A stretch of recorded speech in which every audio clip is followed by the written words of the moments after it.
राधे कृष्ण राधे कृष्ण।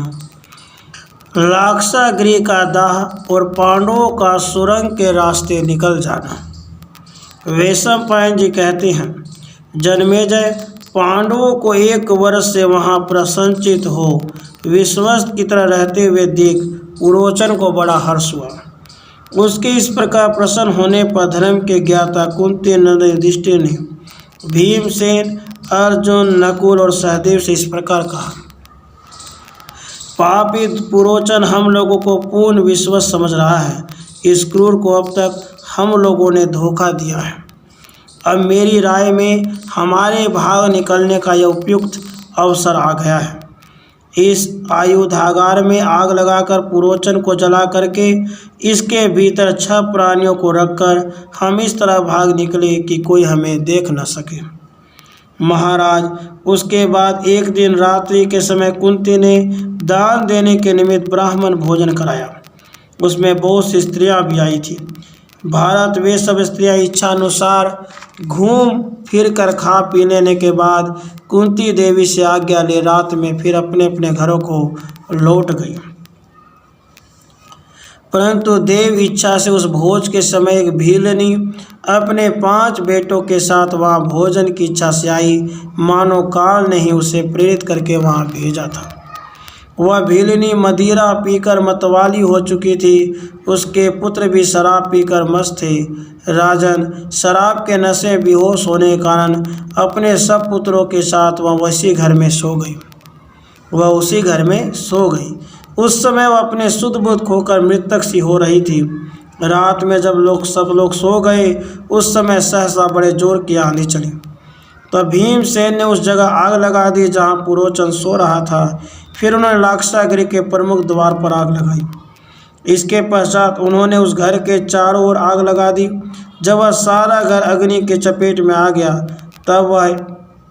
तब यह जानकर शत्रुओं का दमन करने वाले पांडव अपनी माता के साथ सुरंग में घुस गए।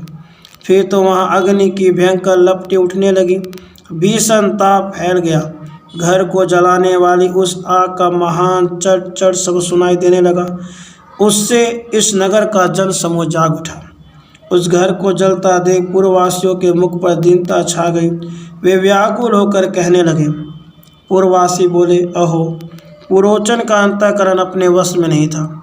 उस पापी ने दुर्योधन की आज्ञा से अपने ही विनाश के लिए इस घर को बनवाया और जला भी दिया। अहो, धिक्कार है। धृतराष्ट्र की बुद्धि बहुत बिगड़ गई है, जिसने शुद्ध हृदय वाले पांडव पुत्रों को शत्रु की भांति आग में जला दिया। सौभाग्य की बात है कि यह अत्यंत खोटी बुद्धि वाला पापात्मा पुरोचन भी इस समय दग्ध हो गया है, जिसने बिना किसी अपराध के अपने ऊपर पूर्ण विश्वास करने वाले नरश्रेष्ठ पांडवों को जला दिया है। वैशंपायन जी कहते हैं, जन्मेजय, इस प्रकार वानावत के लोग विलाप करने लगे। वे रात भर उस घर को चारों ओर से घेर कर खड़े रहे। उधर समस्त पांडव भी अत्यंत दुखी हो अपनी माता के साथ सुरंग के मार्ग से निकलकर तुरंत ही दूर चले गए। उधर समस्त पांडव भी अत्यंत दुखी हो अपने माता के साथ सुरंग से मार्ग से निकलकर तुरंत ही दूर चले गए। उन्हें कोई भी देख न सका। नींद न ले सकने के कारण आलस्य और भय से युक्त परंतम पांडव अपनी माता के साथ जल्दी चल नहीं पाते थे। राजेंद्र, भयंकर वेग और पराक्रम वाले भीमसेन अपने सब भाइयों तथा माता को भी साथ लिए चल रहे थे। वे अपनी माता को कंधे पर चढ़ा लिए और नकुल सहदेव को गोद में उठा लिए तथा शेष दोनों भाइयों को दोनों हाथों से पकड़कर उन्हें सहारा देते हुए चलने लगे।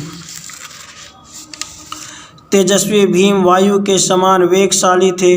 वे अपने छाती के धक्के से वृक्षों को तोड़ते और पैरों की ठोकर से पृथ्वी को विदीर्ण करते हुए तीव्र गति से आगे बढ़े जा रहे थे।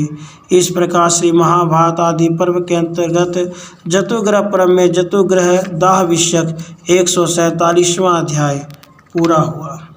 राधे कृष्ण राधे कृष्ण।